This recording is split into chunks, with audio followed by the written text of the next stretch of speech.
Good evening. Welcome to the meeting of the Plymouth Community School Board for October 7th, 2014. If you'll join us in the pledge, please. I pledge allegiance to the flag of the United States of America and to the republic for which it stands, one nation, under God, indivisible, with liberty and justice for all. Thank you. First item on the agenda is to set the agenda. Any additions or corrections? That's for you. No, there's not. If not, or hearing none, I'll entertain a motion then to accept the agenda. So moved. Second. Motion is second. All in favor indicate by saying aye. Aye. Agenda is set. Item 1.3, are there members in the audience that would like to discuss agenda items this evening? We'll have another opportunity later, but thanks for coming out this evening.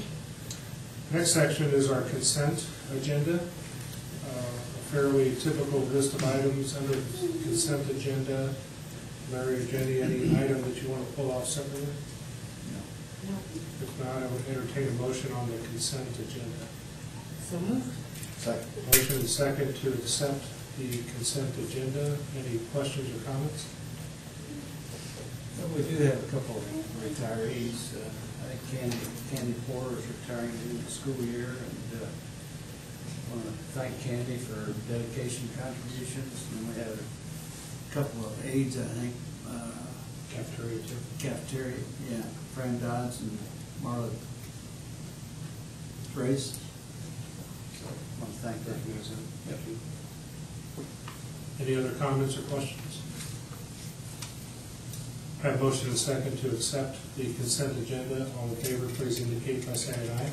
Aye. Opposed? Motion carried. Okay, on to business transactions. Our first item this evening under focus on learning. We have folks here from Washington. Mr. Hartley, want to introduce your absolute kids and teachers coming up?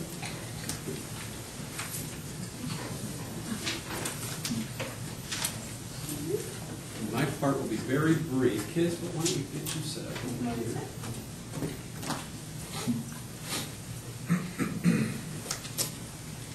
And we have a group of first graders and their teachers here this evening, and at that, I'm going to turn it over to them and enjoy. Thank you. All right. My name is Jennifer Knievel. I teach first grade at Washington, and I'm going to let the students introduce themselves. My name's Thea, and my teacher is Mrs. Knievel. My name's Ray, and I'm in Mrs. Straub's class. My name's Cora, and I'm in Miss Hulse's class. My name's Bella, and I'm in Miss Van Lieu's class. During reading, we have been learning about the Red Cross. This page shows captions I wrote after reading about the Red Cross. I see in this picture people helping communities. I see someone is giving more pints to help more people. She is helping a baby so she can survive.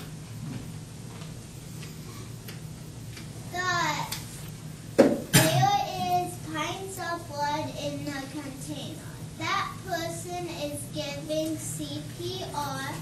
There are people saving 300 lives. If you're sick, the white blood cells are going to kick in and they're going to protect you. Red blood cells is the heaviest parts.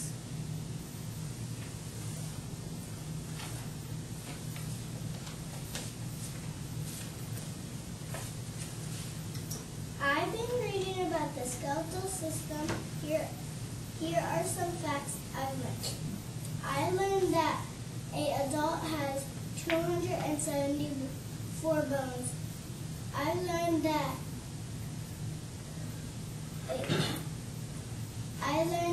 a baby at birth has 274 bones. I learned that an adult has 206 bones. I learned 2 tips to keep your bones healthy. Drink lots of milk, eat lots of cheese. We researched about Clara Barton. Did you know that she started the Red Cross? She was born on December 25th. She is the angel of the battlefield. Our blood drive is on November 20th from 12 to 6:30 p.m. We would like to start making appointments. Our goal is 100 appointments. Did you know that 1 pint of your blood can save 3 lives? Thank you for inviting us to share our work. We hope you can come. We hope you can come and donate blood on November 20th.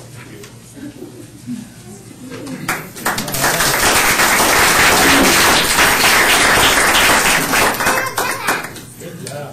Who's in charge of the slides here? Can you go back a few?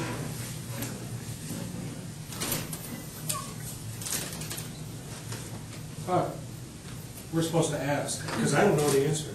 Why does an adult have less bones than a baby? Because the bones connected. They grow together and connect? I thought they just fell out somewhere.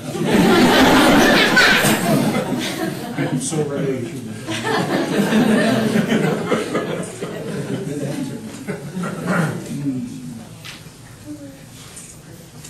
How did why did you learn about the Red Cross? Why is it important? Help people? Yeah. Yeah, help a lot of people, don't they? I really appreciate you wearing red for the Red Cross, too. That's pretty cool. And black. You guys have anything to add, or no? That was it. You guys did a really good job. Good job. Yeah. Thanks so much. Great job.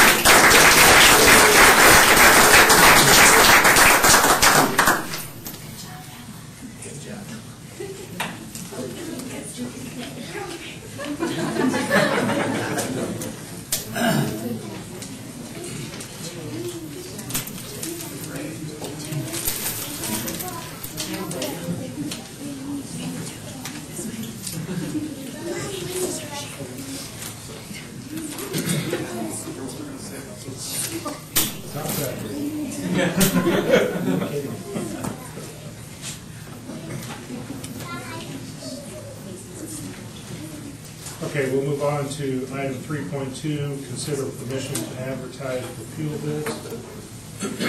Dave Schultz is here. I would imagine he will be able to talk about 3.3 as well. Yes, I just combined them into just a couple of very brief slides. Starting off tonight, I would like to ask the board's permission to advertise for competitive bids for our fuel over the next 12-month cycle. And we, as a corporation, consume about 50,000 gallons of fuel per year. And we're driving a little over 300,000 miles a year now on routes, just for our daily routes. And anyway, the benefits of this are that we can, as I've said, we can stabilize our monthly expenditures here. We can manage those risks and capture those opportunities that we're seeing in the market right now. We are seeing some fuel prices that are very advantageous to us, and according to the historical records that I've seen, we would have to go back to about 2008 to see the diesel fuel prices in the market where they're at now. And I've seen numbers around $2.82 a gallon, so that's pretty favorable. So I thought being able to purchase fuel, instead of 6,000 gallon purchase, being able to get that buying power and do the whole purchase in one contract would be advantageous to the corp. So that was the motivation behind asking the permission to advertise it and seek the bids. So at this time, that was the first thing that I had for tonight. And let's stick with that. Okay, let's go one at a Okay, time. 1 point, yeah. Now is a good time, I would so move. Second. Have motion and second. I have a couple questions. First of all, how, so we have a place to store it, or? No, just lock in the we price? would contract through vendors, and we would make a commitment to purchase that amount, the 45,000 of diesel and the So 5,000 of gas. it's a volume commitment, not a It's- time commitment? It's a volume commitment and a time commitment within a 12-month period. I've backed off the amount. We don't want to contract for more than we can consume. There would be some disadvantages to that on the back side of it. And why did I think over the years, because I really thought this was just kind of a normal, we've advertised for bids in the past and no one would care to There submit. used to be an escalator clause that everybody would put in. So that's all changed? Uh, Or we yeah, don't know, I they- guess, until we get the bids. Yeah, until we get the bids, I have seen vendors that are willing to lock us in at the 12-month Really? range. So, yeah, it looked like a So good they're more comfortable opportunity. with the Middle East than any of the rest of us. So let them have the risk of it and us lock it in is our goal. So it is a fixed price, it's not a It would be, maximum. it would be a fixed price for the entire 12 months, yes. So if it comes back that there's an escalator. If there is an increase in it, we are locked in at that number. I mean, if But that's, at that point, we'd evaluate whether we like an escalator or just go to the market. yeah, Right. yeah. Yeah, I was trying, we've been doing spot cash pricing, so that is whatever the market allows at that day, and we have to receive it on that day to get that price. So, yeah, I mean, and in the 3 months that I've been buying fuel, I've seen it from $2.82 a gallon all the way to $3.26, just in the 3 months that I've been buying it. And so it looked like a good time for us to explore that option. Any thought of hedging in terms of maybe half of what we consume we would lock in and then half we would spot? Or- We could look at it, yeah, we could look at it either way. We have no downside benefit if prices go down further, but we lock in. But if we're not all in on volume, then we could get some benefit if it does go down. Just a thought. Yeah. So I'll get the bids and bring them in and, yeah. Okay. We have a motion. Any other questions? No. No. Thanks for bringing this forward. A motion and second to provide permission to advertise. All in favor, please indicate by saying aye. Aye. Opposed? Go ahead. Item 3.3, consider bus daily route increase. Yes, in working in transportation in the last few months that I've been here, it's been noted that the drivers have been currently compensated where they are driving loaded mileage only. And so what we were doing is looking at a revision that would include the deadhead mileage on their routes. It's been typical in what I've heard in other districts, and we're having trouble recruiting drivers. Right now we have 4 routes open, and we could hire 10 substitute drivers if we could find them. So we came up with a scenario where we would compensate for the deadhead mileage that they drive unloaded, which it also comes into some of the things that they do when we're in our partnership at Weir's, where they're washing their bus, they're pre-trip inspecting their bus, they're doing all those things that they had to do. And so we were looking at this model where it would increase, it would come in at a rate of about $109.68 per school day, and that would be distributed among all of our 30 route drivers. And so that was something that we were trying to, it seems like it's sort of an older way of paying by they're driving maybe from the depot, maybe 12 miles, some of them maybe 15 miles in the AM route and not loaded. So we're looking at a compensation that would cover that time for them. So currently, Currently, they're not paid from when they leave the depot until they pick up their first student. Really? Yeah, that's how it's been historically in their contract. So in the mornings when they get In the there, they mornings start when their they bus get there, and they clean up? that was, yeah. And so that was like, this was supposed to be like a compensation model where they would be paid by the mileage for this driving. That only seems fair, I think. I mean, but, we're just trying to do what's been industry standard, and we're looking at a recruiting tool to try and get the, stay competitive with other school districts in our payment, in our compensation, I guess, to the drivers. Dave, do you feel this would enhance? I feel that it would, it affects their daily rate, a little bit. I mean, it's maybe, it might be in the $3 range per day on some of them, but over the course of the year, it can add up to, a reasonable compensation for that work that they're doing for us. And so, it was a scenario that we came up with to try and compensate. I would so move Second. that we accept that recommendation. Second. Got a motion and second to accept the recommendation for the daily route increase as presented.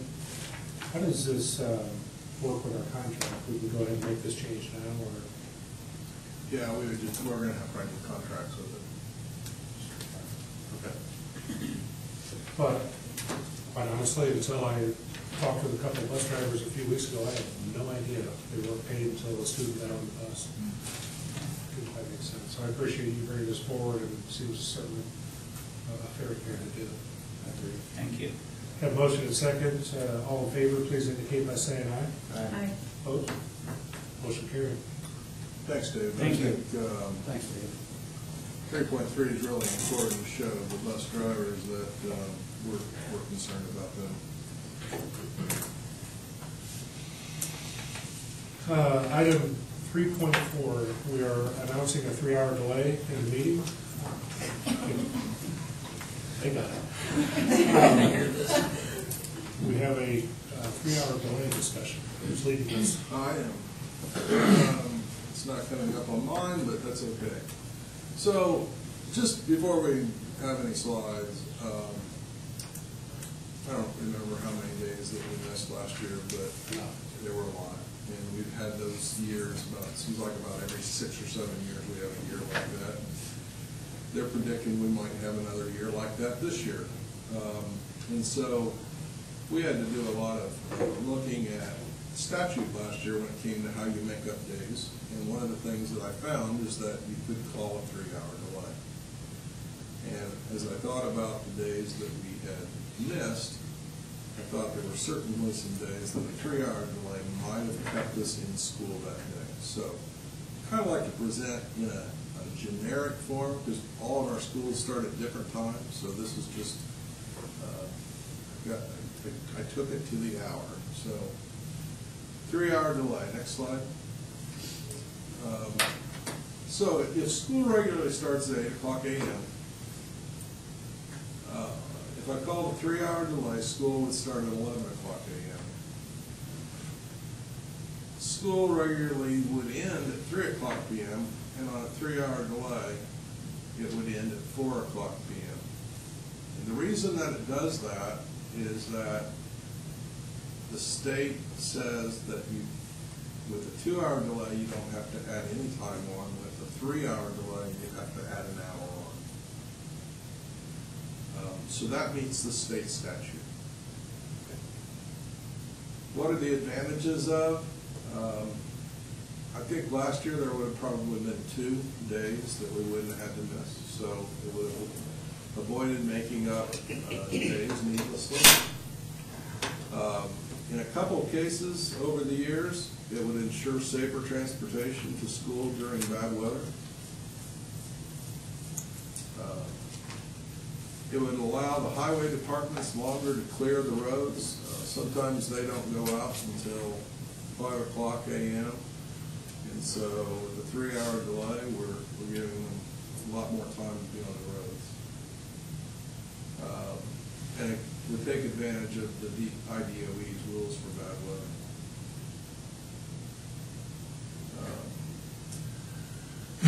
Because of the cost of buses and the way we're working things now to be able to save transportation dollars, our ECA buses aren't leaving. Actually, I found out that some of them leave at 4 and some of them leave at 4:15. So most of our buses aren't going to leave. So it's not going to be an issue with our extracurricular activities. Disadvantages of child care is going to need to be adjusted, and Mrs. Reese has called the before and after school program, and they're fine with it. She's called the Boys and Girls Club, and they're fine with it. What we would do then is we would send messages out. I would have each principal, because their schedules are all a little bit different. Have each principal send a school reach out to parents announcing what a 3-hour delay is, something maybe that an email form with an attachment that they could put up on their refrigerator so they know the schedule on a 3-hour delay. And we would also announce that students who have jobs would have some time, hopefully, to work this out with their employers before we get to this point. In summary, the 3-hour delay would be used very sparingly. I would only use it when it could be called the first thing. So I'm not going to call 2-hour delay and then call another 1-hour delay. Each school communicates your schedule for 3 hours. We've already said that. We've already talked about that. So, this is a great opportunity. We have the press here. And so, if there are questions, we'd like to field them now so that some of the questions can get answered. We'll do our very best to communicate with every parent that we have. Dan, you mentioned sparingly. What kind of circumstances would you hit that 3-hour button? Well, last year, somebody kicked the plug that out of Weirs that kept the buses in cold weather, the gel from forming. And had we had a 3-hour delay, I would have called that right away, and I think we could have gone to school that day. There was also another day where the fog was really thick, and the newscasters were suggesting that it was going to stay that way. Well, when it came time at 8 o'clock for me to make a decision whether we were going to have school or not, but the fog was pretty thick. I called school, and almost immediately the fog started to dissipate. The sun was shining by the time. Had we had a 3-hour delay, would have been there. But there aren't too many occasions where that would be advantageous. But I think it would be advantageous a few times. And last year it would have been nice just to save a couple of days. Any other schools in the area use 3-hour delay? I think they're waiting on us. Wallacey has used 3-hour delay. What if we want to wait on them? Wallacey has used it. I don't know if you'd consider Wallacey within the area, but they have used it over the years. I always thought it was illegal until last year when I was going through the statutes and found that you could do it.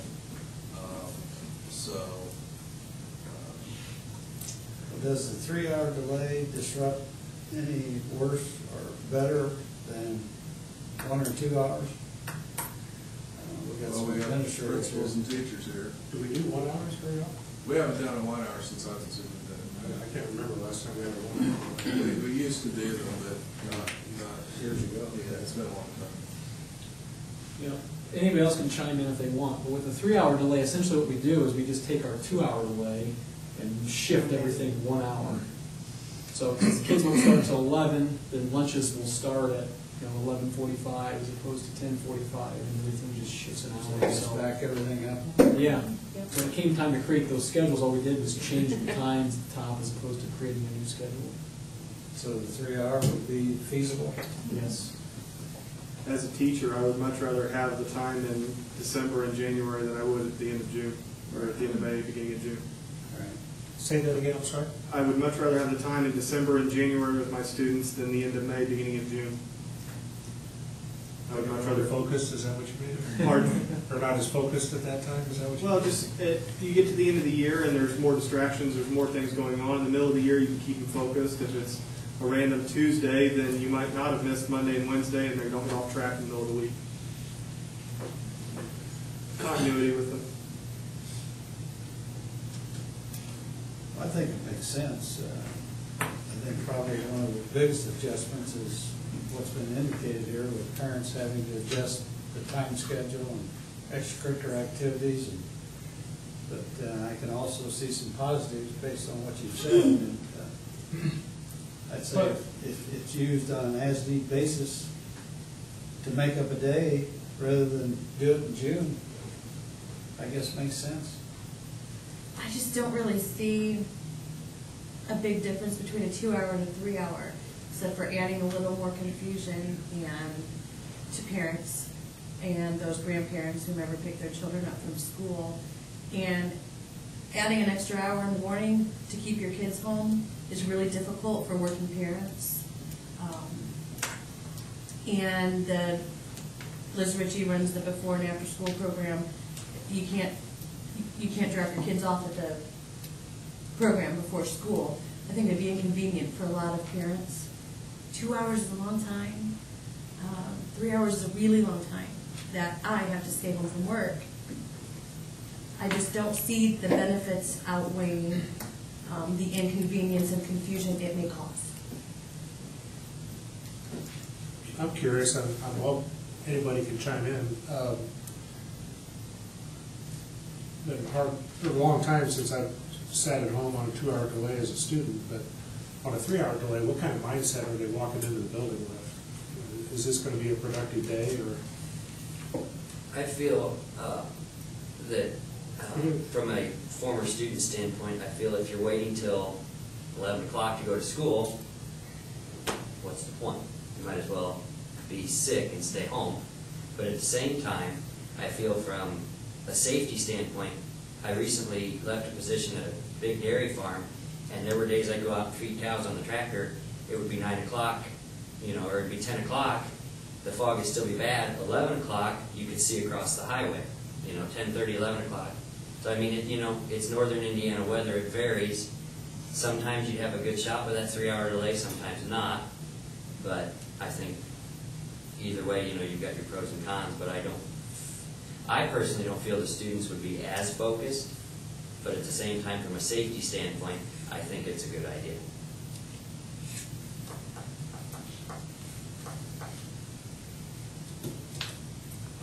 I've been waiting.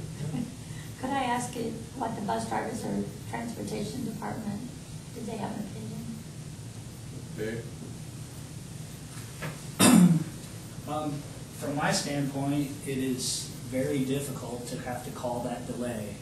And I mean, I try to give Mr. Tyree advice and go out and run roads and have that to him by 6 in the morning.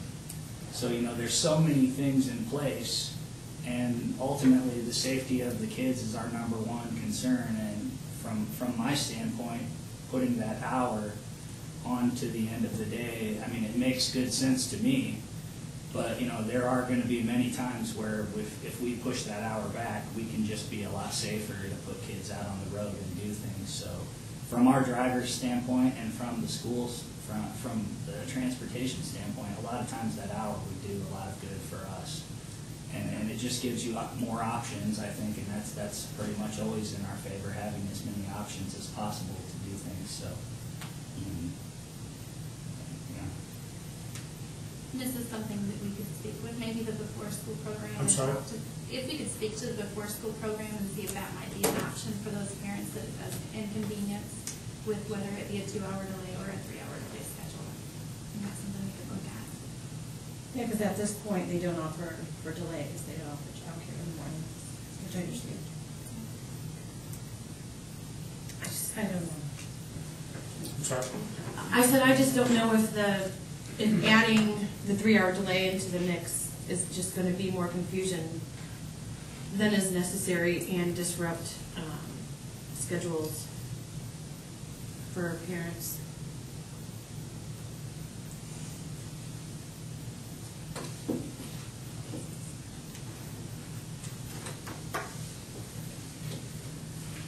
When do we need to make a decision, dude? Well, you know, what I could do is I could send out a summary of this and why we're doing it and the slides and just ask the parents to vote on what they think that would be. I think that would be. Not quite, voting is not quite what I had in mind. Communication. I just don't know how much of this has been discussed already. Other than Nothing. a lot. No? Okay. I think it would be nice to get some parents' opinions on it. Maybe, would it be possible to table it until next month, or we can Anything's possible. vote at that time? Maybe if we can get something out there to see what the parents think about this too.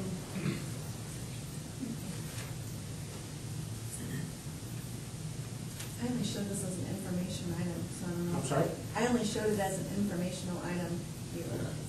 I think, yeah, I don't know that we need to, we weren't planning on voting, I don't think. But I was just trying to get a sense of when would you like to have it up for consideration?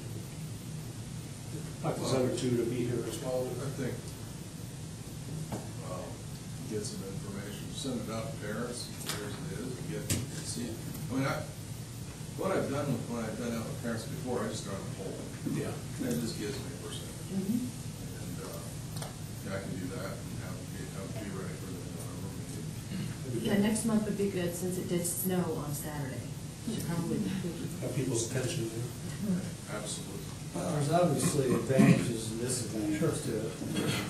Maybe it's good that we hear from some parents to get a reading from them. But, I can see where it would be feasible based on what has been said, but yet there's a big adjustment to parents and extracurricular activities and so forth. Plus, I'm old-fashioned. I like to get the job done during the year so we don't have to do it in June too. So, Well, plus we have such a large district. I mean, yeah. I think that there's, living on an edge of it, I know that it's hard for the county to get out and get everything right. Because they're working on tight budgets as well, so. Okay, that's, you can do that, Dan, that'd be appreciated, and we'll have it on our agenda for the November meeting. Good. I'm sorry, you on the agenda to vote or agenda to reconsider?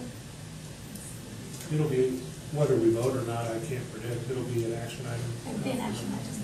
I have one question. Sorry. The whole point of this, I mean, 1 hour, 2 hour, 3 hour delay, that's not really something that falls under the school board. But this is an opportunity for us to get things out into the public because the media will be here and already. So if we get absolutely negative feedback on it, we're obviously not going to do it. I think that's a good point. Dan and I talked about this a few weeks ago. It really is not an item that we need to, it's available. Dan could use this if he so chose. And we just kind of thought that if we announced a 3 hour delay without ever doing that before, that might not be the best course. So. Any other questions? Thank you. 3.5, consider PHS proposal to convert from trimester to semester schedule. Good evening. Jim Cotton is here. Good evening. Thank you for letting me appear. My purpose for appearing before you this evening is to share with you a rationale for PHS proposing a transition from trimester scheduling to semester scheduling a move we believe is in the best interest of our students. And of course, any such move begs the question, why? To give you some data, our early college dual credit program continues to blossom. We're now well over 30 such classes offered to our students at little, if any, cost. In our dual credit classes, our teachers follow relatively the same curriculum being taught at the university level by their partner schools, partner classes. All of our university and college partners for our dual credit program operate on a semester schedule, during which time classes meet for 90 instructional days compared to our 60 instructional days on our current trimester schedule. This poses a great challenge for our teachers. It forces them to be creative, to squeeze necessary content into less days, while also proposing challenges with deeper learning or opportunities to go deeper in learning as they would like to do. Hopefully, beyond this evening, our next step would be to construct a plan for a daily bell schedule that would be inclusive of such things as the number of periods in a day, the length of each period, etc. As we would begin that process, we would involve representation from various stakeholder groups, inclusive of students, parents, teachers, administrators, etc. This would simultaneously allow us to stay on pace in our timeline to schedule students for the following school year as well.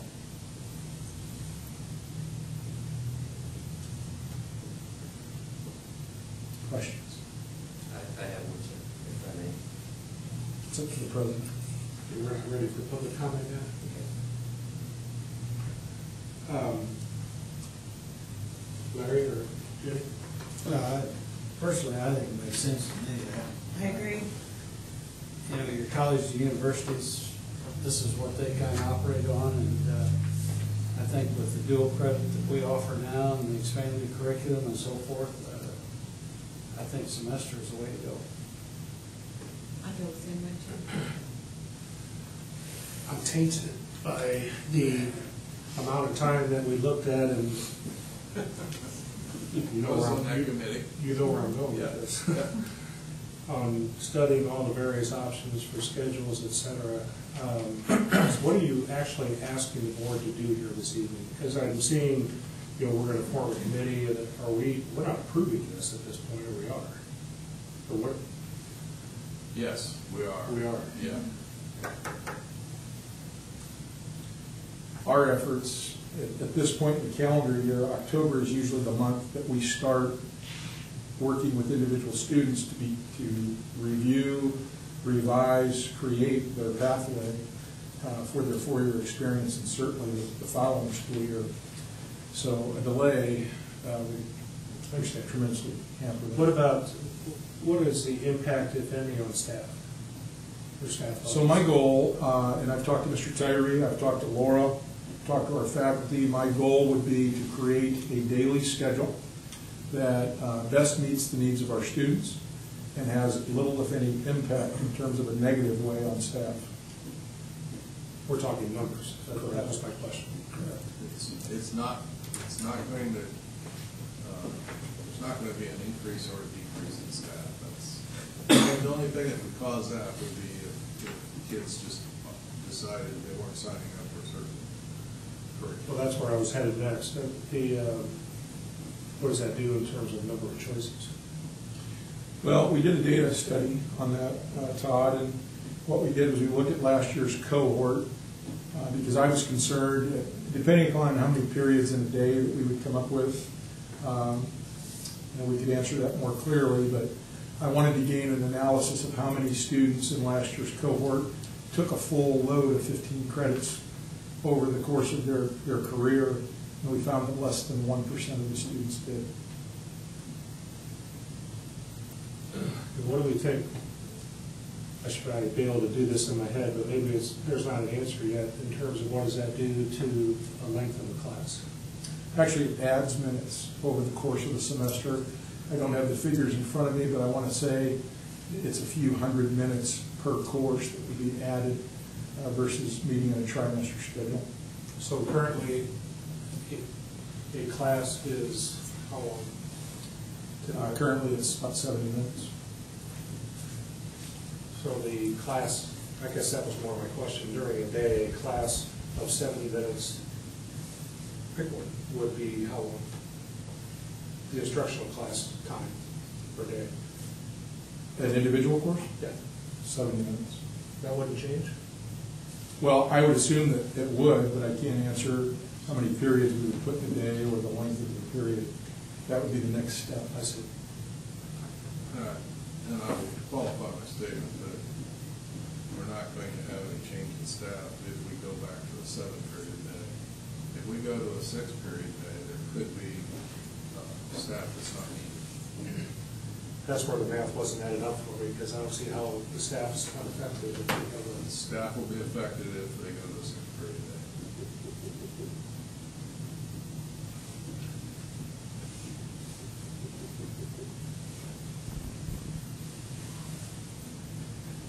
I got to be honest, I'm not saying I'm for or against. I don't feel like I have enough information yet. And maybe that's to be developed, but,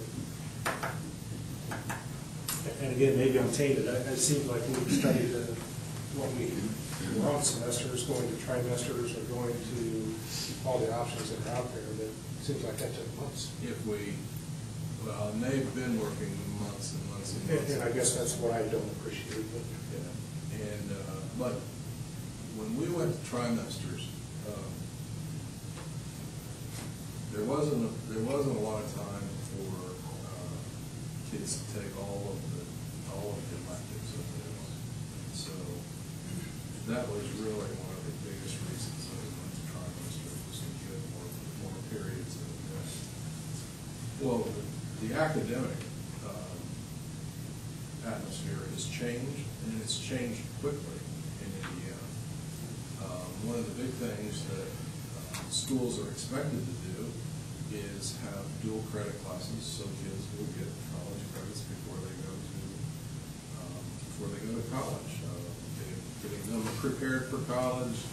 Maybe they don't have to take as many hours when they get to college. Maybe they go in with a full year of college. Maybe they go in with a year and a half of college. And those are some expectations. Secondly, our high schools are now being graded on the number of dual credit classes that kids pass. And so those are things that nobody talked about dual credit. That wasn't anything our committee talked about when we went to 2 trimesters. So now we have students who they're not as concerned about getting into all those electives, but they want to get into the dual credit classes. I mean, it is a big thing for high school students. And so it had to be had to be a decision that was going to be made. I know Jim spent probably a full year discussing it with students and staff at the high school. I think you've communicated with parents, and what kind of reaction did you get from parents? I haven't gotten any negative feedback from parents yet. I think the question that you asked Todd about, schedules and all that, this would be the 3rd calendar that I've worked on as a principal. I worked on a semester schedule at Knox. I worked on an alternating day, block 8. Here I've worked on a trimester. Honestly, and I can say this wholeheartedly, I've never seen data supportive wholeheartedly of this is the best Dell schedule, hands down, to promote maximum learning. It's all what happens when the door closes. What the student brings to the table, what the teacher brings to the table. The data that I shared, less than 1% of our students are actually taking advantage of taking the full course load. Most schools, when they went to the trimester schedule, did it to enhance the number of elective classes students could take. Our students weren't taking fullest advantage of that. And I wanted to make sure that I had data for that before I made this proposal. In line with preparing students for college, the biggest concern that I hear from parents all the time is our students have to go to post-secondary education in some context, either to the area college or to an on-campus university or something. How am I going to pay for it? Because it's grossly expensive. So we were proactive with that in bringing that early college type program to our students at a greatly reduced cost by partnering with several schools. So it's really important that we maintain that, and I think it's tremendously important that we continue to broaden those for students and give them more choices. I don't see that going away. And over the time you've been looking at this with parents, and what kind of reaction have you gotten from teachers? Well, Laura's here tonight. I just want to put her on the spot, but I will. I'd be happy to say a few words. First, as a teacher, I teach one of the dual credit classes with Ivy Tech, which is U.S. History Honors, and I am feeling the pressure to be able to have a course that can go year-long instead of just 2 trimesters. And so there is a fear there that if we stay on trimesters, that accreditation will not be there next year, and we will drop that honors history course because it's not dual credit. So that is one thing as a teacher that weighs heavily in my mind. The other part is that when you spread out the days among students, they have time to absorb the information. And I think that's a critical part of the learning process as well, that we're not just moving on to the next topic right away, but like Jim said, you can go more depth with the information. As far as PEA and the teachers, we have had this in discussion for a long time. We really have. And the teachers are ready for a decision.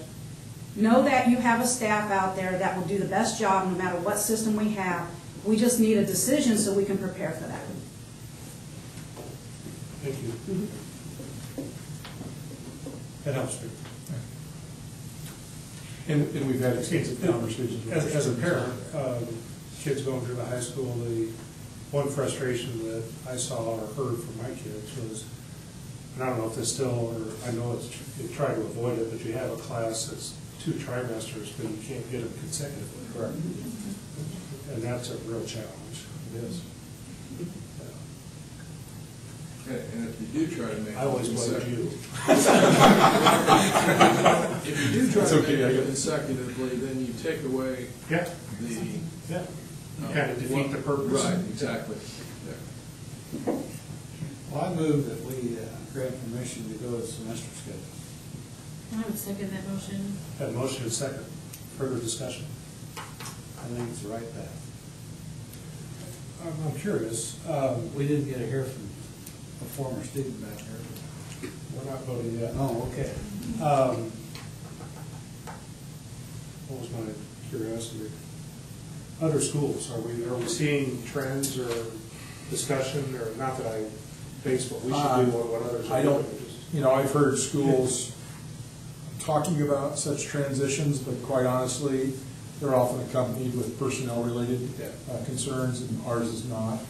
Ours is what's best for our students, promoting college and career I mean, readiness. that's some of my experience is some of these decisions, unfortunately, are more financially based than they are. I assure you, this one's not. I understand.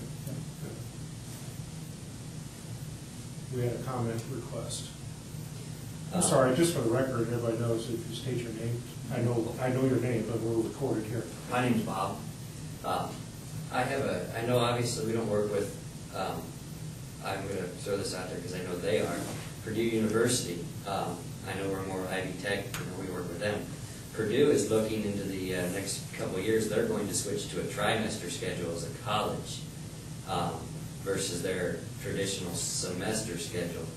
Obviously, there's a reasoning behind that, and would keeping the trimester schedule at the high school level help with that. I know they're just one college out of, several, probably 100,000 in the country, but and on top of that, I know things are changing.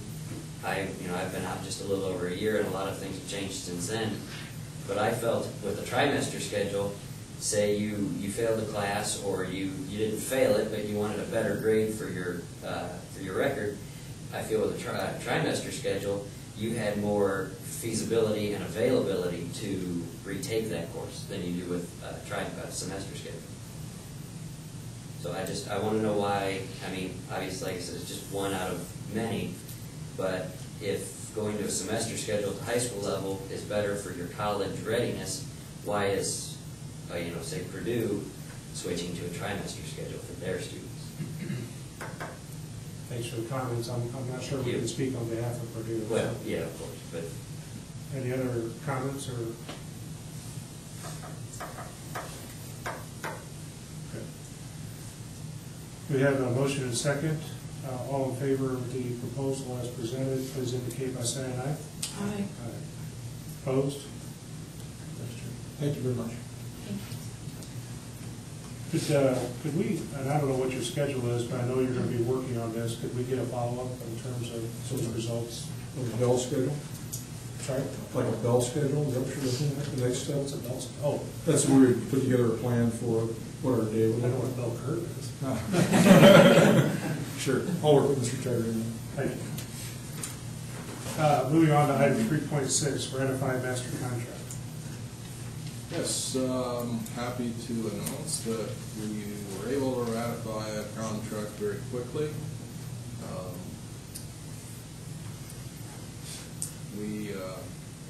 Last year we were fortunate enough to have enough new students that we had enough money to completely fund the compensation model and then have a little bit left over to add to some other things. This year we did not have enough money to complete, enough new students to completely fund the compensation model. We were about a little under 70%. But the teachers will be getting raises that will vary from 1.2% to 2.7%. And on top of that, we were able to get a new dental plan in that is going to increase from $500 a year to $1,500 a year. And it will also, for children under 19, the plan will include orthodontics. So that's a good addition to the plan. We did, in addition, also add a few extracurricular positions. Most of them had to do with needing supervision for the activity. And that's why they were added.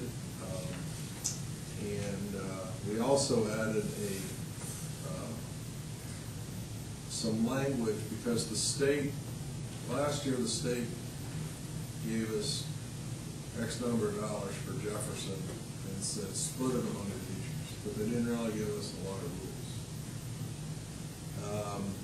This year we know that sometime after November they're going to give every school some money and say split it among your teachers, but again we don't really have any rules. So we put together some language that would create rules for dividing that money up among the teachers, but it has the caveat in the language that if the state gives us rules for it, then we have to follow the state rules.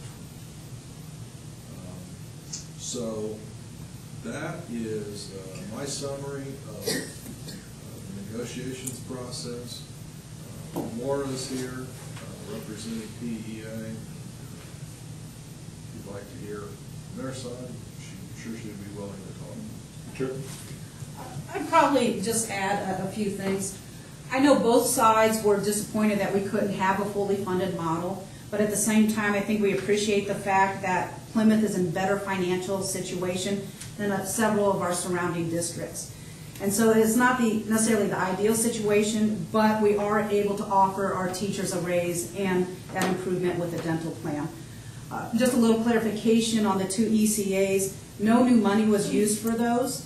And so what we did was reallocated some money that was not being utilized within the ECA schedule and used that towards a couple stipends for band. And then another issue was, or another topic was the golf, and that came out of the general fund, not the new money that was set aside for teacher raises. So teacher raises were not affected by any of those ECAs.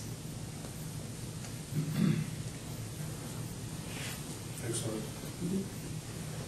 Do I recall this has been brought to the PEA? It has gone to the PEA. They ratified it, and I would recommend tonight that the board ratify it. Well, you've heard a summary and discussion. Entertain a motion. I was going to make a motion, so moved. Second. Motion and second to ratify the master contract as presented. Any further discussion? I'd just like to thank Laura and PTA and our administrative team on getting the job done, and I'm very fortunate that we're in a position, as you alluded to, that we can do that. And I think as long as we can, we'll continue on that same path, so good job. I would echo that and share in your comment, Laura, about some frustration in terms of being able to fully fund, and I guess some encouragement that we need to keep our focus on folks that are making decisions outside of our boundaries that affect all of us, that the more they hear from us as a unified voice, I think hopefully can have some impact, because you know, where monies go, and that's going to be coming up here again very shortly. We'd like to say we have influence, but certainly we need to have input. So we have a motion and second to ratify the master contract. All in favor, please indicate by saying aye. Aye. Aye. Opposed? Motion carries. Thank you. 3.7, consider substitute teacher compensation adjustment. Yes, we had probably 5 or 6 of our subs that subbed every day are no longer with us. And 1 retired. I think 4 got teaching jobs in Plymouth, and 1 got a teaching job in another school district. And so at the beginning of the year, we found ourselves missing a few subs here and there. And as we asked our gals in the office to put together, from talking to the subs, what some of the issues were. And some of the issues were half-day pay was not worth it. They were called to come in for a half-day. Simply wasn't worth it. And some of the other subs that were called said that, right here, Argus, Bremen, and Union North were all paying more, plus a few of them went over to Warsaw, who was paying quite a bit more. So we put together a proposal to change the sub-pay, and we believe this will bring subs back to us that we need. And, is this effective immediately? It will be effective immediately. Is this reflected in our budget that we're going to be considering? Candy didn't strangle me. Is that the telltale sign? Yeah. Her face turns red and she grabs me around the throat.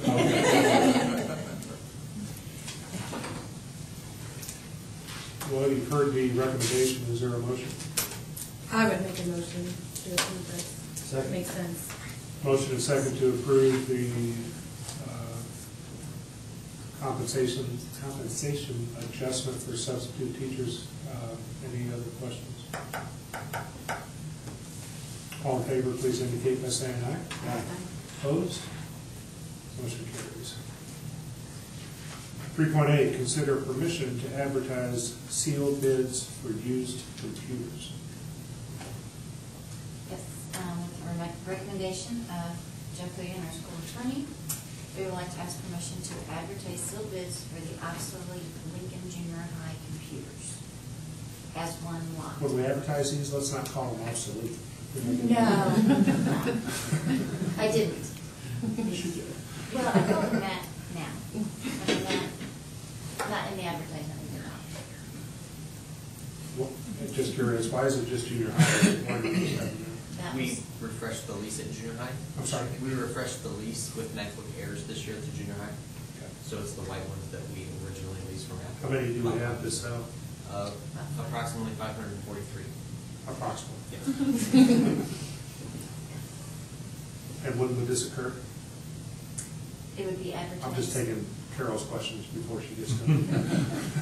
It'll be advertised tomorrow and a week from tomorrow. And then it would be, bids would be accepted, gosh, I did this 3 weeks ago. Did I say, I think on October 29th. We're talking sealed bids, is this by all or by none? One lot. One lot, as one lot. So this has not come up and tried to buy it or Correct. negotiate? That's so moved. Second. Motion second to approve. Any other questions? Good luck. I'm just curious, where do you send where do you advertise something like 543 computers? We have to do it in a legal ad, and there's rules with law we have to follow, and we have specifications. There are companies. And there's companies There are that purchase companies them. everywhere looking for these, so For they'll parts. hard to sell them.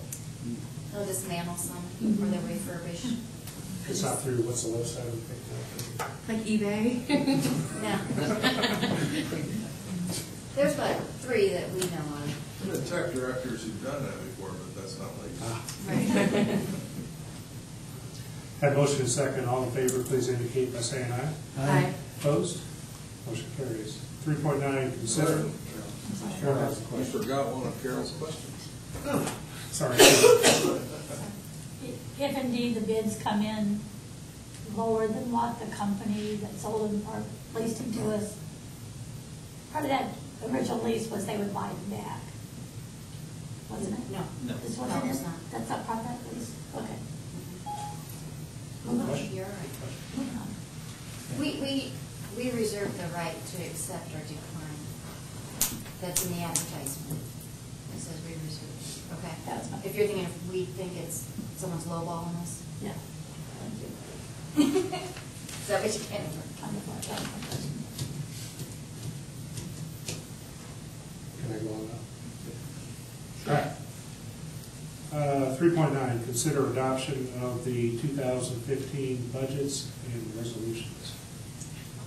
Okay, this is the time of year where we have many resolutions and signatures to be made based on, first in August, our workshop that we had on the budget, and then again in September on the hearing.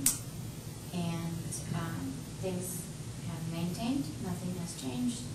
And so there tonight would be the resolution to adopt the debt service fund. We have goals for general fund expenditures, neutrality for the pension bonds, and the Form 4 ordinance resolution for this section of budgets. And Well, as mentioned, we had workshop, we had hearings, public hearings, no changes, so this is procedural at this point. That's so moved. Second. Motion and second to approve as presented. All in favor, please indicate by saying aye. Aye. Opposed? Motion carried. 3.10 is consider the adoption of the 2015 capital projects plan. yes, this is another resolution for the adoption of the capital projects plan.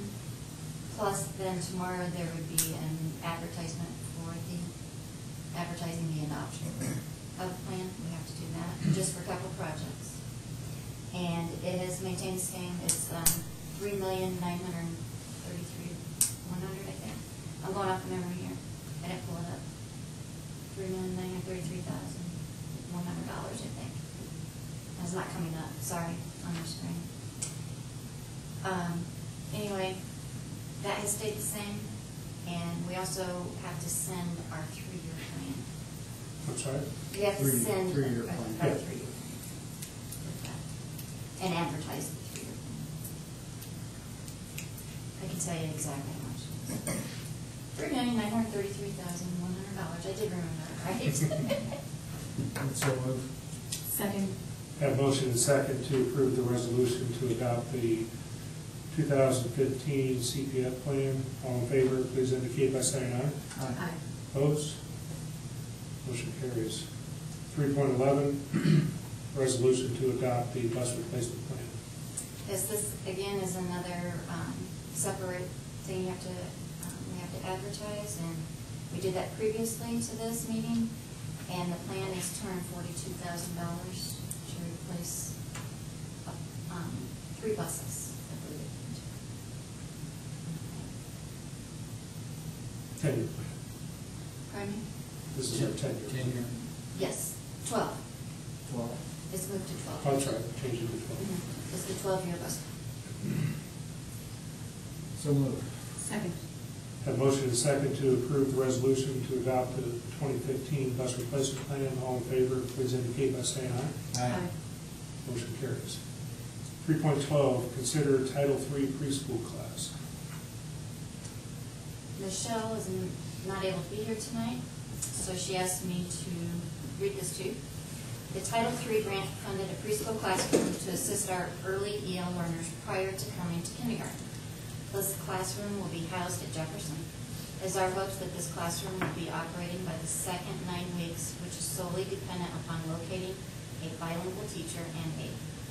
This funding did not eliminate other items, such as SIOP and LEADA training that the state is currently supporting.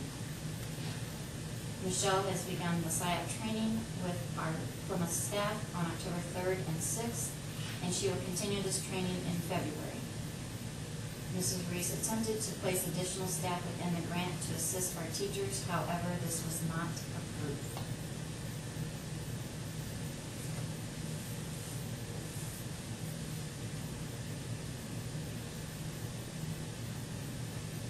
Well, just so I'm clear, the grant has been received? It has been approved. Approved. It has not been received. Approved. So now we are approving the class that will be funded by the grant that's been approved. Yes. Does the grant also cover it does not cover the staff that will be teaching? It does cover the staff of the teacher. The bilingual teacher And and the one aide. aide. Okay. But she tried to get some more aides to go into the other buildings, and they absolutely would not fund that. They told us we had to take that out. So When will this become effective? second 9 weeks, which is coming up pretty soon. I would make a motion to approve the Title III preschool class. I second. Motion and second. Any other questions or comments? Hearing none, all in favor, please indicate by saying aye. Aye. Motion carries. 3.13, the first reading, revised policies and guidelines. Yeah, this is a first reading, so I'd encourage you to take a look at these, and if you have any questions, let me know, and I can funnel those to specifically who it might apply to. But you'll see there's an addition to our concussion policy there for the high school. The volunteer policy has to do with background checks for volunteers, and so the other policies dealing with school facilities or prohibited use of alcohol on school property, things like that. So if you have any questions between now and the next meeting, let me know. Thanks, Dan. Or do you have any questions now? This is on an action item. Review them for the next meeting. 3.14, consider amended contract with the Crossing. I can cover this one too, because I signed the initial contract with the Crossing. So when we initially contracted with the Crossing, we had the option for the Crossing to take over. Basically, they would provide special ed services and then would receive the special ed money that we receive for those students.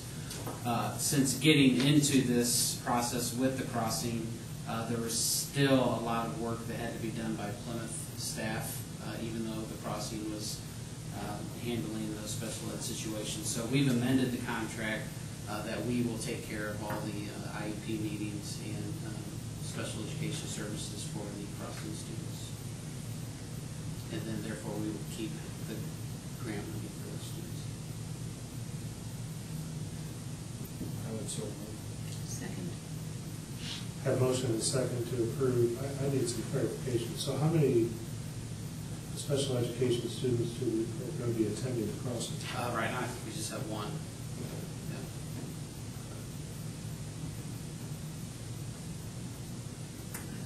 All right, question Mrs. Reese about the crossing special education teachers traveling from Fort Wayne over to Plymouth, and really didn't want to do that for one student.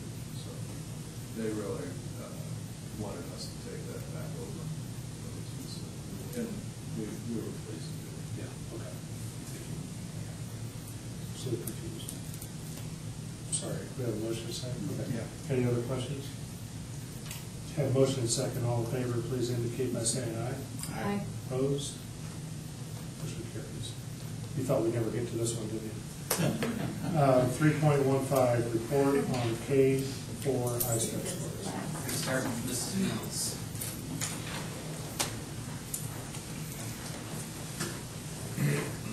Always first in the alphabet, so I always get to go first. I'm very proud today to stand before you and share our ISTEP results for the Jefferson staff and students this year. When I look at our third grade language arts, we scored 95% this year, which is an increase from 83 the previous year, so we celebrated that success.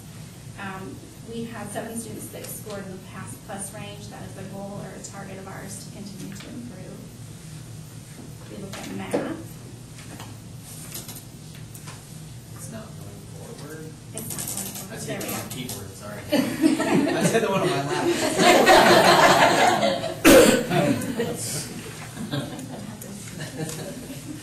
89% of our students passed the math portion of ISTEP for third grade, which was an increase from 83% the previous year. We celebrated that 21 out of our 64 students scored pass plus in third grade math.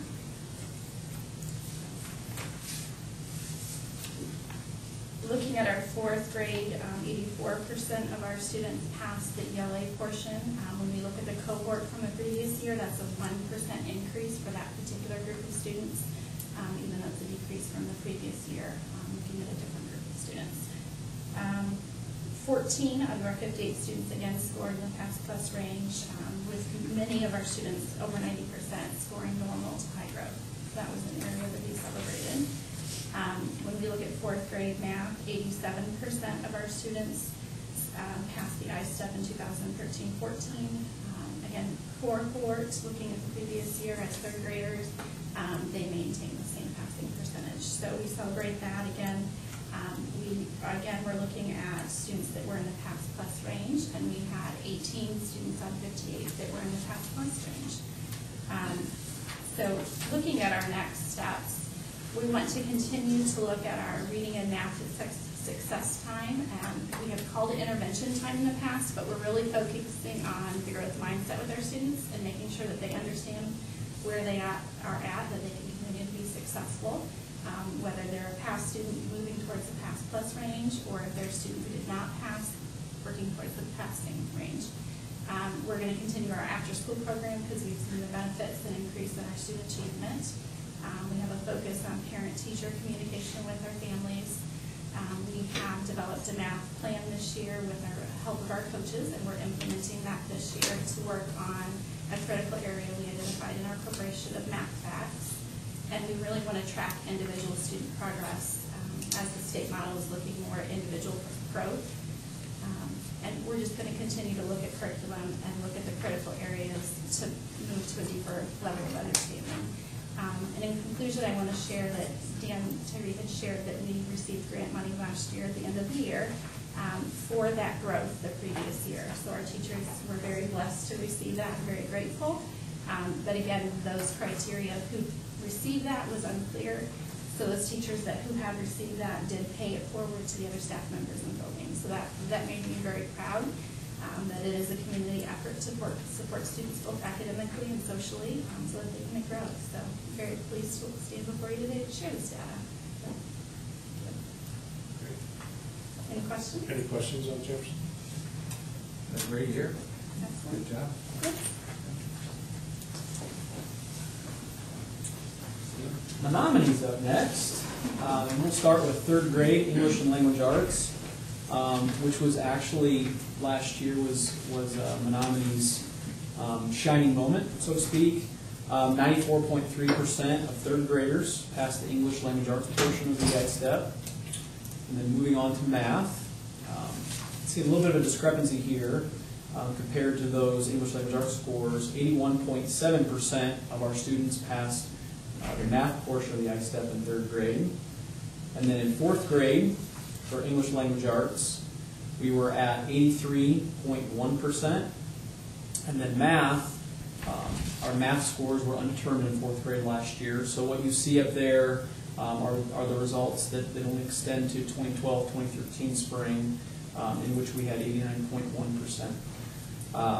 And looking at next steps, first and foremost, I mentioned the disparity between the 3rd grade English language arts and math. So we are, I'm kind of going out of order here, but we're looking at, we're continuing our interventions, our success time, as Mrs. Mills had called it, but also looking at ways to improve that. And we're doing that by looking specifically at student deficiencies so that during that intervention or success time, we're really targeting the areas in which our students have some skill deficits. Also engaging teachers this year at Menominee in some professional development over growth mindset. Mrs. Mills also mentioned that. I know that's a kind of a common theme on the admin team this year. And looking at ways to we're reading a book called Mindsets in the Classroom with the teachers and looking at ways to make our classrooms more responsive and differentiated for our students' different developed levels of capability.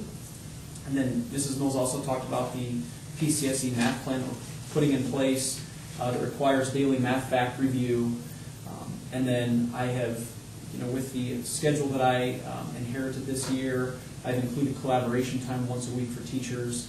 And again, that's an opportunity for them to look more closely at the data and identify, again, those areas of weakness so that not only in our intervention times, but also in our reading block times, we're doing things to really target student weaknesses.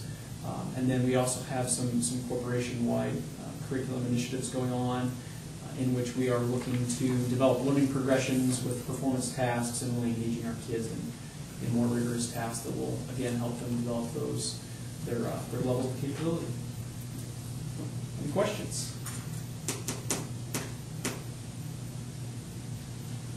Okay, so. All right. Thank you. Thank you. Thank you. Good report.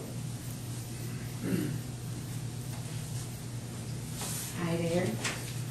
Good evening. Sorry. You dropped your blood drive. My blood drive paper, yeah. So looking at Webster's scores, 3rd grade English language arts, we had an 82% pass last year.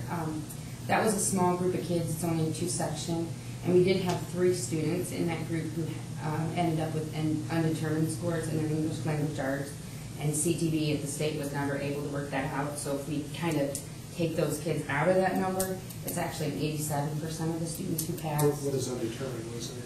It can be a lot of different things. It can be that maybe CTV had an issue with receiving some of the scores, like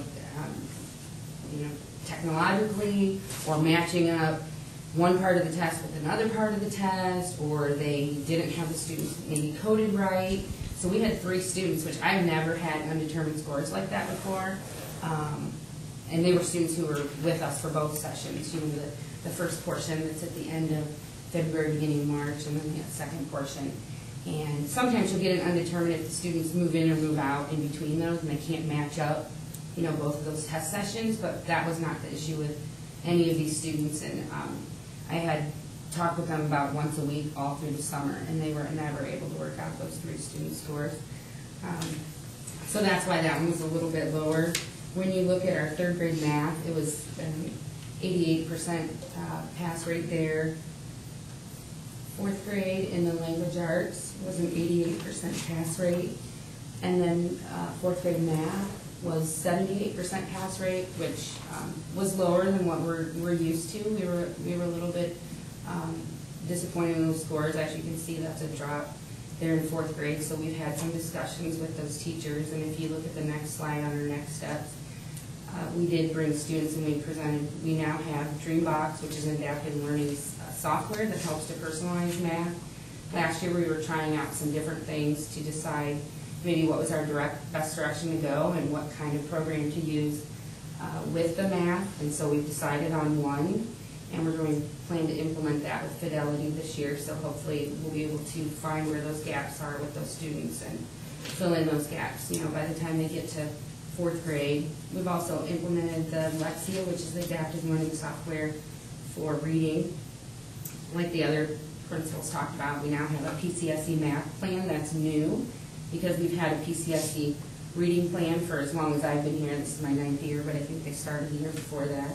But we have a corporation math plan, which I think the other 3 would agree is a good thing that we put into place this year.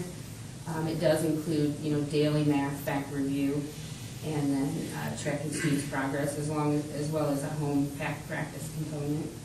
And then just, as a corporation, we're doing a lot of curriculum review to select what the really important topics are to cover more in depth. When you look at, we're covering lots of things, but we're not going very deep with them to really, hone in on what are the important topics to cover and be able to cover those in depth. So, any questions?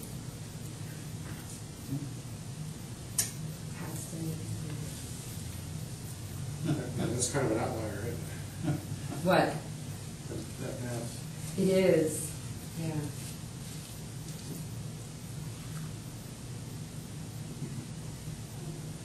Any other questions? No. Good report. Thank you. Good evening.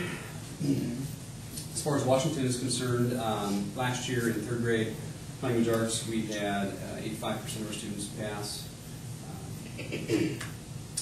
Moving on to 3rd grade math, this would be our outlier. We had 77% of our students pass 3rd grade math ISTEP last year. I'll talk a little bit more about that when I get to our next steps and things that we're doing to address that. With respect to 4th grade language arts, English language arts, 86% of our students passed ISTEP in 4th grade English language arts, as did 86% of our students pass the math portion of the ISTEP in 4th grade. By way of next steps, we saw certainly an outlier there, some other areas of what I'll just call disappointment at the same time, and really proud of our staff and really wanting to build their own capacity and make some improvements. We've taken a good look at our collaborative planning structures and practices. We continue to meet weekly, but we really are honing in more specifically on what the others have talked about, but that responsive classroom, looking at the tasks that we're creating, making sure that things are scaffolded correctly for students so that we're not missing any sort of necessary background information, and also taking it to the depths that are needed, really involving them in some good conversation in that regard. On the off weeks, we include our intervention teachers as well as our instructional coach, and hone in on students' needs, specifically what are the interventions that we're providing for them, are they matching those needs, students who aren't maybe making progress, what changes do we need to make to more accurately meet the needs. Within that too, we're also incorporating the math plans, so that's part of those collaboration meetings, those planning meetings. Also proud of our staff and wanting to take some ownership in starting an after-school tutoring program for our students who we've really started with our 4th graders who were that 3rd grade outlier there for math, and we've been focusing on our 4th grade math skills, and students who are in just needing some extra support in that area. So the teachers have, like I said, taken ownership in that, volunteered some time to participate and plan, and just spend some more time with kids and helping their learning. So we're really pleased with that. What kind of participation are you getting in your after-school tutoring program? Sure. We are at about 15 students right now, and we'll see anywhere from 3 to 5 teachers show up. Are these kids that are recommended to do that, or you're asked to do We've had that? both. We've had certainly recommendations from us, but also other parents who have heard about it, and while the student may not be on our radar for it, they want to make sure that they're getting everything they need, and so they come in and we welcome them.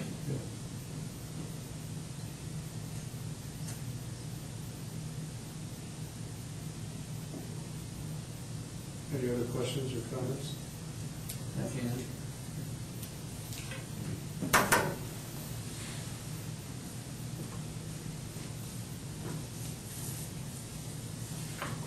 I'm sure you guys are way ahead of me, but, you know, try to draw some sort of conclusions or relationships of classes and topic. I mean, is there anything that is consistent that you guys have been talking about? I mean, I'm drawing a blank. But you understand my... You mean across the buildings? Yeah. Was there? I don't think there really was. I mean, some of them were exact opposites of one another. Yeah. Like our fourth grade had language arts was high and math was low. Yours was the opposite. And we've all talked, and there's nothing that seems to be I'm sure if a building, I'm sure there's commonality. collaboration. If you're strong in one area and there is a, you know, sharing of, I mean, there can't be that drastic of a difference in terms of how we approach it. I'm not going to get on my soapbox for standardized tests today, but it's just hard to draw any kind of conclusions here. Okay, any other questions, or? Thank you all. Section 4, superintendent remarks. I've changed things up a little bit tonight. Instead of going through core values, we're going to have some pictures. These are the things that Dave Schoaf was busy doing this summer, besides learning how to... Dave Schoaf's family or summer vacation? Well, if some of those got in, they might be enjoyable, but besides taking over the transportation department, which he's done a fantastic job of, we've tried to upgrade parts of the buildings, and you want those picture by picture and explain, or just yeah, picture by picture.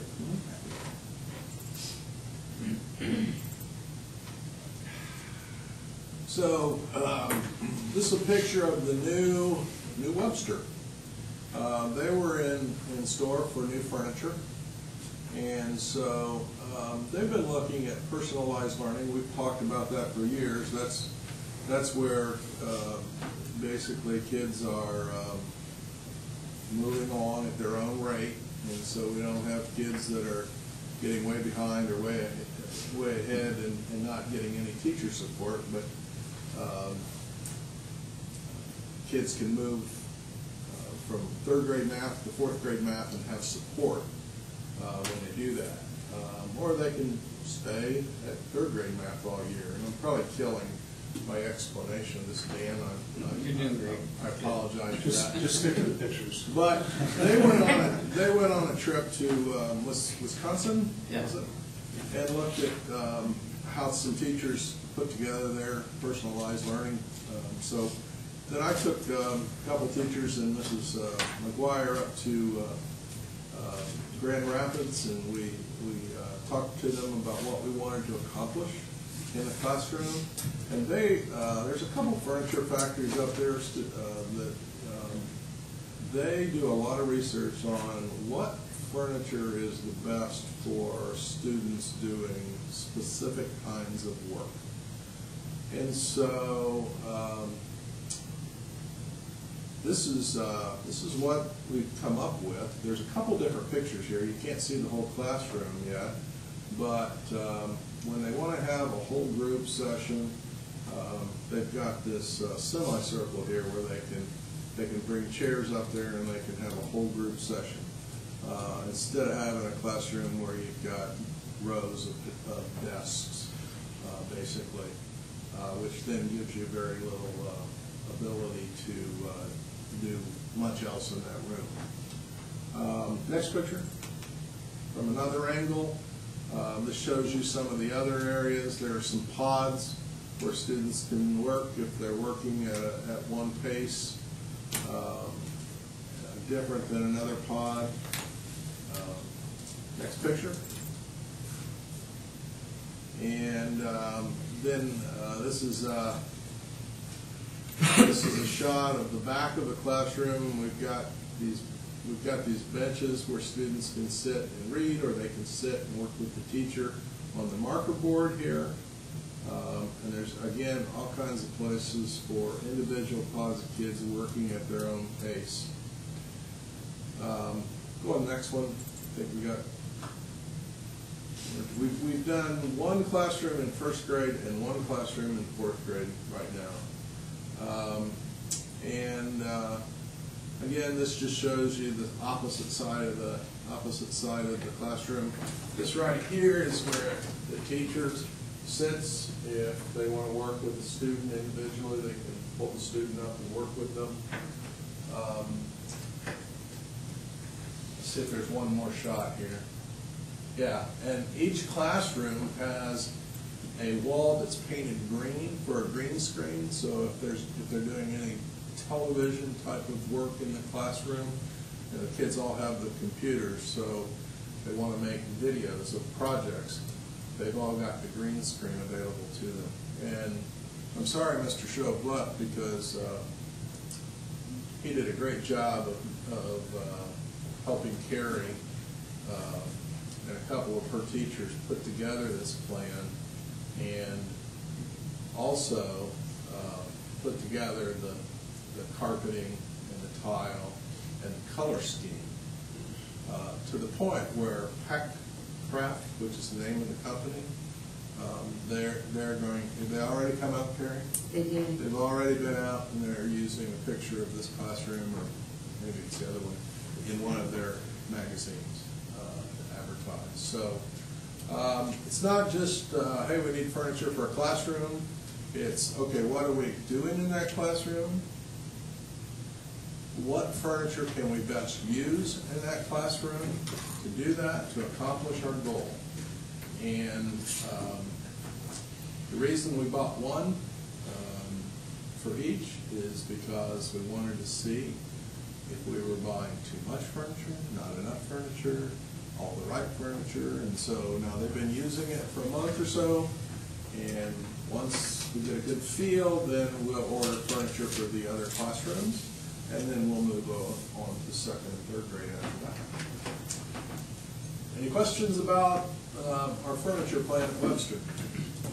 I'm curious, in my other line of work, there's consideration of actually, instead of being seated, you're actually standing.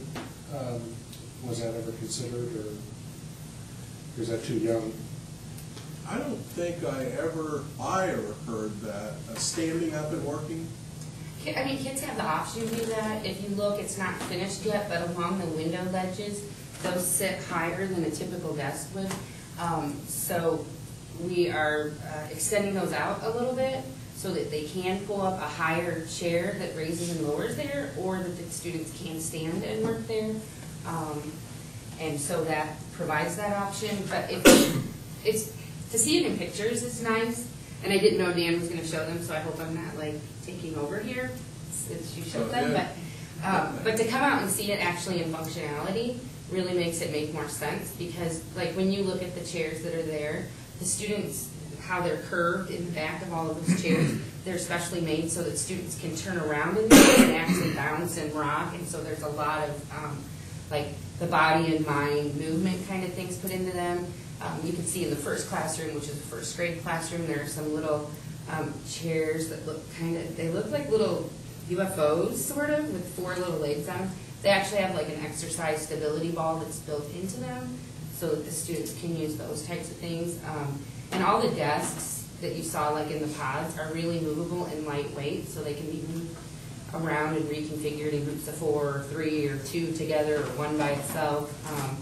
Not those, you know, the round, those are big, kind of a little bit heavy, but the other ones that you saw are all individual. They're like a boomerang triangle shape, so they're reconfigured. I think if you walked into like our first grade classroom, that teacher probably has it configured differently every day or 2, you know, so. And the students, they just pick whatever really works for them. And Dan's been out a few times. I know Melissa came and Kennedy came. Comment on what you saw. I liked it. I wish that would be in my school. But the green boards neat because they can. That was a teacher idea. They said, hey, can we have a section, because we really do a lot, you know, with videos and things like that. And the teacher said, hey, can we work that in? And, you know, I have to say I'm really proud of, like, our staff, because we really had a tight time frame we worked on. We visited the factory in May, and we needed to order by July, and to pick all the color schemes, all the carpets, all the everything that quickly. Dave said, wow, we haven't really ever seen it done that quickly. And, there were things that didn't go the way. This was like our third choice on carpet, and we were the first school that's ever used this carpet. You can't see from the pictures, but it has like letters and numbers built into it, and that's why the vendor decided to use our classrooms, in their catalog for that. But I think everything came together really, really well.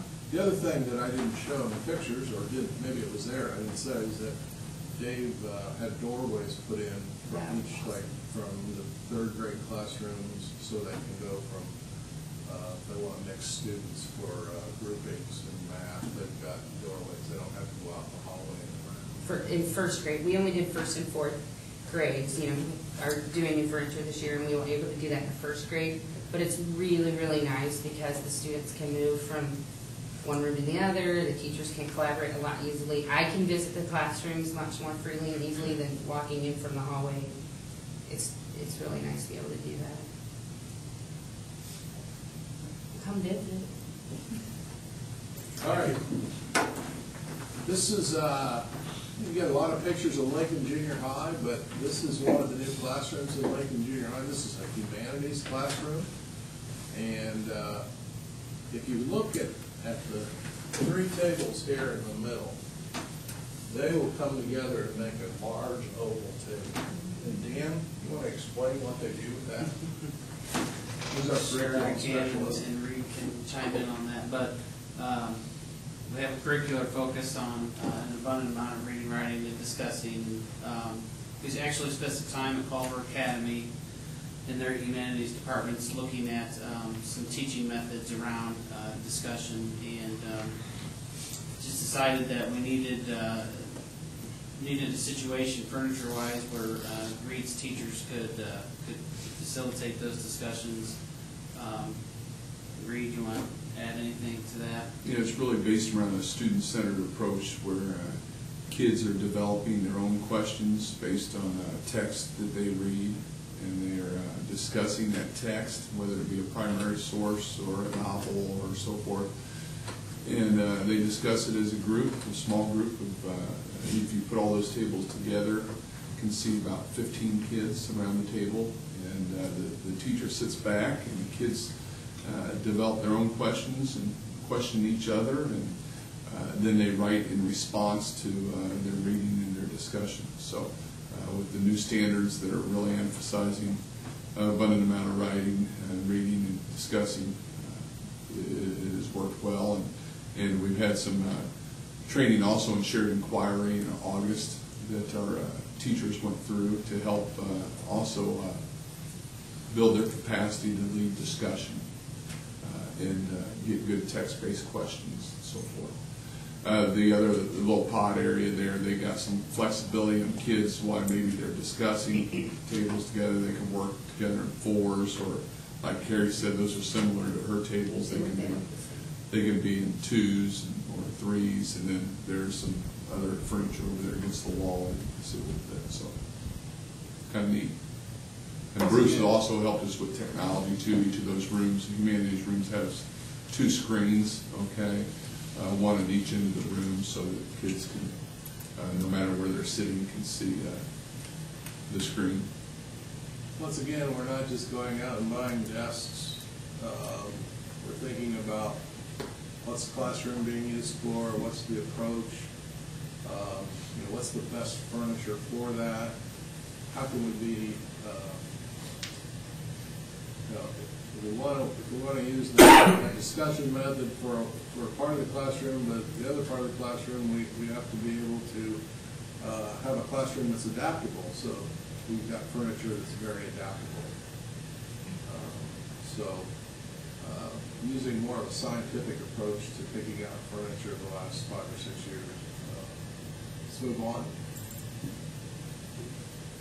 There's another shot of,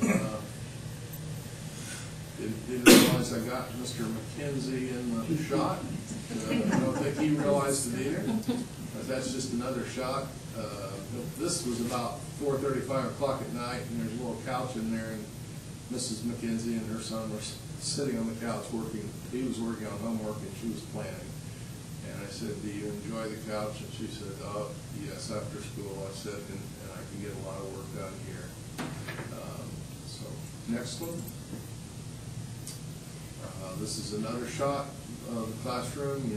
Once again, you see the oval tables, and you see the couch, and you see the little pods, and the different places that students can work. This is in Mr. Garrity's science room. We did quite a bit of work in there. It was pretty old. We had to upgrade the gas lines in there. They were causing some major issues for us, and so we had to spend a lot of money doing that. And then we went with the same science tables that we used in the high school New Tech, and that way, because the science tables have wheels on them, so they can be moved back around the lab stations, and the labs can be, they fit perfectly up against the lab station. So the lab can be larger if more students want to work at that. It just gives it, again, some adaptability and some flexibility in the classroom. We have some more technology in this classroom, so kids are able to see the screen without having to look over the tall kid in front of them. There's a couple screens for them to look at. And put some new tile in the classroom. And so we upgraded the utility, we upgraded the, what we wanted to get accomplished in educational part. And I think we upgraded the aesthetic value of the room. When you look into it, it doesn't look like an old junior high anymore. It looks like a new room. This is just another view of it. Again, you can see that all the things that I've already mentioned. Okay. All right, and this is the, can't see it very well, but that's a brand new door that was leading into the ag room. The door was rusted out on the bottom to the part where Bob Byers could almost have crawled underneath them. And so safety and security-wise, it really needed to be upgraded. But brand new door, that whole wing got brand new doors this last summer. Okay. We're going to go into it. This is the new ag room. It has a complete facelift, not just new furniture. All new casework, all new countertop, all new boards, all new technology. Again, we're using the same tile that we saw in the science room. And depending on the room and what's going to be done in the room is really dependent on what materials we use on the floor. And then they picked out the same types of desks that you've seen before in some of the new tech rooms, and the node chairs that Steelcase makes. And again, there's a lot of science involved in the way these tables are arranged, so kids can collaborate without having to move the tables. There's a quicker time. There's less downtime during the period as kids move from one group to another. Let's move on. This is just another picture of that room. There's a little cabinet in the back, storage for the teacher, and there's a little cushion on top of it, so students can, if they're working in groups, they can sit on that and work. Next. This is the lab, Victoria. I don't know how long it's been since people have seen it, but it was pretty dirty and it was a mess. So, quite an improvement. What'd you say? I said that's quite an improvement. Yeah. So all of the oh, I've lost my. What are these, Bob? Welding booths. Well, all the welding booths have been redone. And I don't know that the technology has gone in yet. Bruce, We haven't put the screen in yet, no. Okay, but there's going to be there's going to be a camera in one of those too. Yeah, we're actually going to put it on the welding helmet, the instructor's welding helmet. So when he goes into the booth, we'll be able to project what he's seeing up on the screen. That's cool. Yeah. And he can make videos of it too for future references or if somebody was absent. Like a welding GoPro camera? Exactly. That's really cool. Also, it hasn't come in, but there's going to be a couple of paint booths that will be able to roll into these and roll out. So they were made especially for this. So if they've manufactured something and they want to paint it, then they can take the paint booth in and use it. And also, the paint booths are flexible. They could be used in other parts of the building if necessary. This part of the building is a tile. Whoa. I forgot this was what kind of screen this was. This is a tile over here, the lighter gray. The dark gray is actually a hard plastic, and it's a floating floor that will withstand. I mean, you can drive a great big case tractor in there, or a John Deere tractor, and it wouldn't crack the floor or hurt the floor.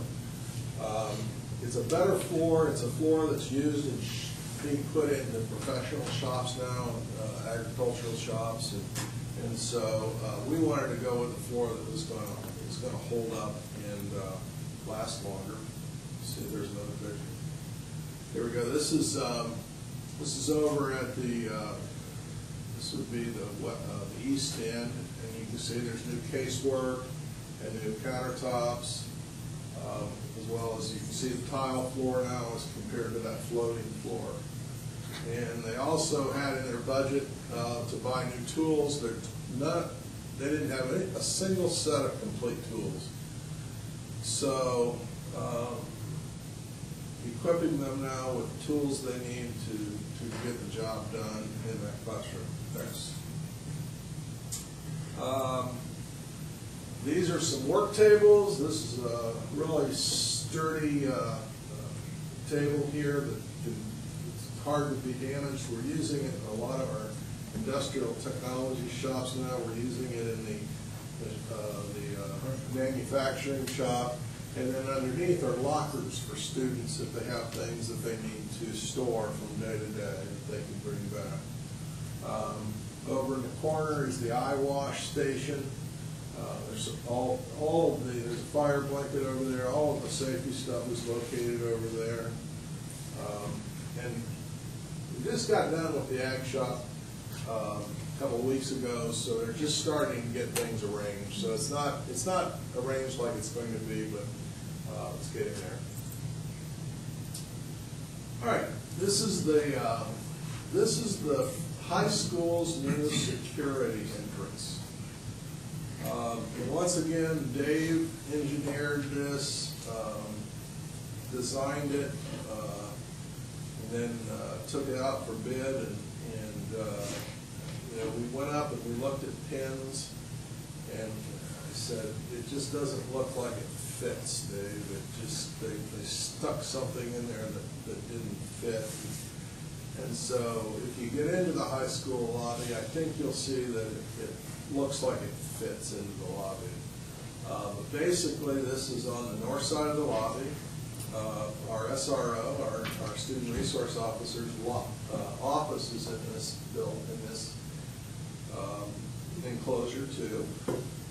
You have to be buzzed in to get in, so it's protective. And then on the and I'll show you here in a minute. Let's not go there yet. But out in front, when you first come in, you'll walk up and there will be one of our clerical people, and she will take care of checking people in, going through the processes that we've established to come into the school. Once they get in, she will buzz them in one of these other doors. So they can get into the first set of doors and talk to her, but they can't get into the second set of doors until she buzzes them in. Once they come in, then they will be able to get their pass from that first window. And then in the morning, Mr. Condon is planning on having the attendance secretary out there, and she will be working with students who were absent the day before. So there's not going to be a large group of students in the office, which can get kind of, you've got parents in there and you're trying to work out things. Having 14 to 20 students in there waiting in line to get their pass to go to class sometimes is difficult. So we've alleviated some of the congestion in the office in the morning by doing this. Question. So when someone gets buzzed in to the first clerical person, they're right there in the office with Well, her? they won't get buzzed into the first clerical. Those outside doors will be open. And so there'll be a clerical person in there, and then they will then just push a button and buzz into her. Let's go to the next picture. I think it's the last one. Nope, this is just a side view, give you an idea what it looks like. All right, move on. And then this is what the person, that we don't have the glass in there yet, it's coming, and this is what they would walk up to in between those two doors. And they would talk to the person, and there's bulletproof glass that will be there. That's what I was wondering. I didn't realize there was something separating the person coming in from the person that's working in it. That's what my first question was. I just wasn't very specific. Yeah. Gotcha. So she's going to be protected by the bulletproof glass, and she's also going to be protected by our student resource officer. He'll be around. That's where his office is. So those are the major projects that we took on this summer, and wish Dave would have stuck around a little bit, because he really saves us a ton of money, because when we talk about what we want, we had a meeting, Jim was there, and I don't remember who else was there, but we talked about what we wanted to accomplish, and then Dave goes from there and sits down and engineers it and puts it out to bid, and just does a fantastic job for us. And he's already started working on Jefferson and Webster and Washington's entrances in Riverside, because the parents who've seen this are saying already, well, why aren't we doing the other building? We're working on them. We picked the high school on this project because it has the largest number of visitors on the day. Anyway, a couple things here. I can unlock my iPad. The ISBA Regional 2 meeting is at Christo's tomorrow night at 6 o'clock. And I believe everybody who can be there has registered. Fall break is Thursday, October 23rd and October 24th. Schools and the central office will be closed during those 2 days. And then on November 4th, there will be a public hearing to meet the state statute on the superintendent's contract. That will be at 6:30. The regular meeting will start at 7 o'clock or immediately following the public hearing. That's all I have.